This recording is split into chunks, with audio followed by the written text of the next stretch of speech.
Hello friends, कैसे हैं आप सब? आइए आप सब अच्छे होंगे।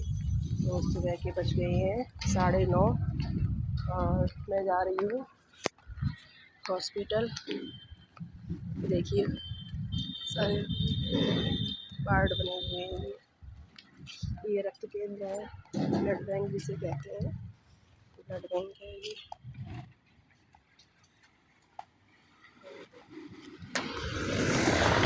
अब तो हमारे एमएनपी में काफ़ी डेवलपमेंट है, बहुत ज़्यादा।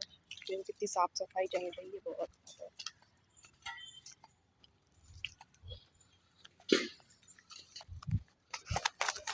कितनी सुंदर जामुन का पेड़, वाह कितना अच्छा लग रहा है।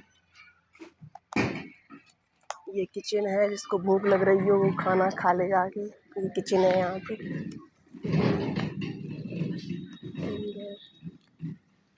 पेड़ है।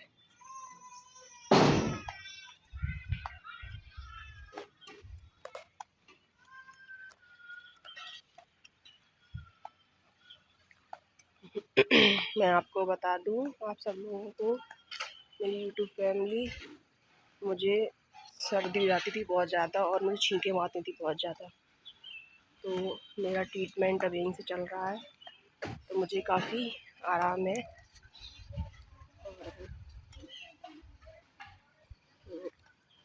ये दवाइयाँ यहाँ से मिलती हैं अस्पताल से, बहुत अच्छी हैं। हमको तो पता नहीं था कि इतनी अच्छी दवाइयाँ मिलती हैं, तो हम आ गए हैं। ये देखो कितनी भीड़ लगी वहाँ, तो भैया बहुत भीड़ है, बहुत ज़्यादा। मैं आ गई हूँ यहाँ दवाई लेने के लिए। मिलते हैं आपको